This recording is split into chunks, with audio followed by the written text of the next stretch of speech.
हमारे देश में एक राष्ट्रपति हुए हैं जिनका नाम था doctor APJ Abdul Kalam. Doctor APJ Abdul Kalam का एक बार किसी ने इंटरव्यू लिया और उस इंटरव्यू के दौरान उनसे किसी ने पूछा कि डॉक्टर साहब, आपकी जिंदगी में वो कौन सा ऐसा लम्हा था जब आप बहुत खुश थे?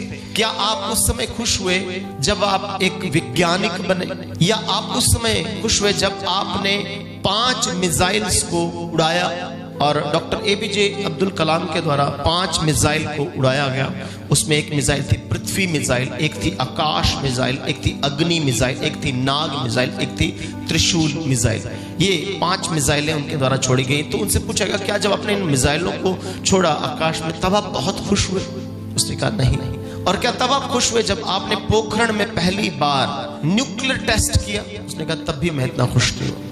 और क्या तब आप खुश हुए जब आप इंडिया के, भारत के इतने बड़े देश के राष्ट्रपति बन गए? नहीं, मैं उस समय भी खुश नहीं हुई। तो आपकी सबसे ज्यादा खुशी की वो कौन सी घटना थी, हमारे साथ शेयर करें। उसने कहा मेरे जीवन की सबसे बड़ी खुशी की घटना वो थी कि 1980 के दशक में एक बार मेरा एक दोस्त मुझे एक ऐसे आश्रम में लेके गया, एक ऐसे ऑर्फनेज में लेकर गया जहां पर उन बच्चों को रखा गया था जो पैरालाइज्ड थे, यानी जिन्हें पैदाइशी पोलियो हो गया, पैरालाइटिक अटैक हो गया और उनकी टांगें बिल्कुल काम नहीं करती।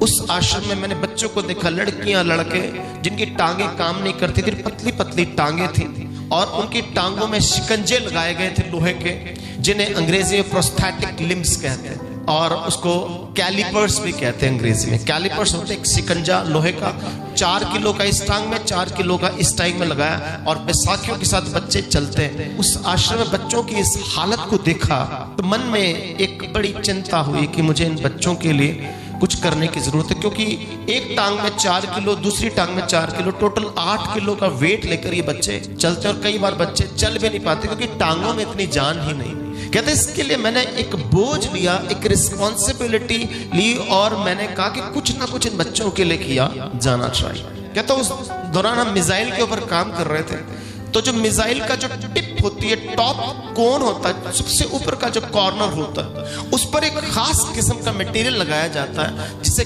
कार्बन फाइबर्स कहते हैं। वो इतना सॉलिड होता है कि वो टूटता नहीं है, वो इतना पावरफुल होता है कि उसमें आग भी नहीं लगती।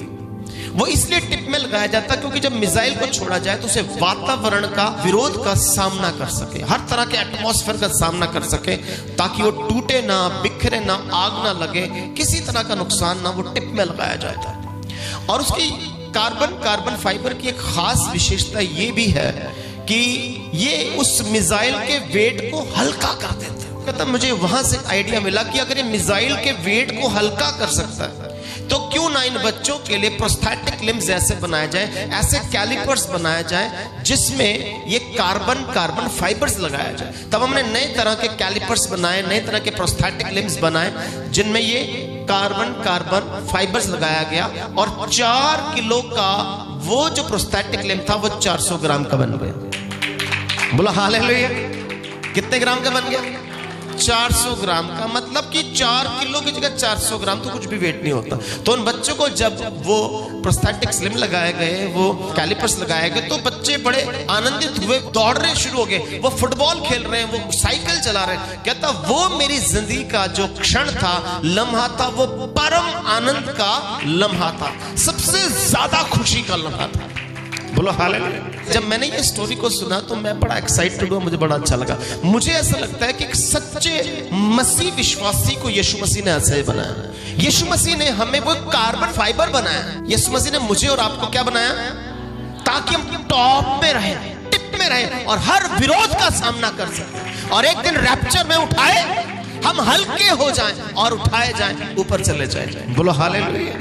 यही मेरी और आपकी जिंदगी का मकसद है कि मुझे यीशु मसीह ने बोझ हल्का करने वाला बनाया, दूसरों के मन का, जिंदगी का, लाइफ का बोझ हल्का करके उसे रैप्चर के लिए तैयार करना, उसे मिसाइल की तरह ऊपर उड़ाने के लिए तैयार करना। एक दिन हम मिसाइल की तरह ऊपर उड़ जाने वाले हैं। हम हालेलुया हालेलुया कहते हुए उड़ जाने वाले हैं। बोलो हालेलुया।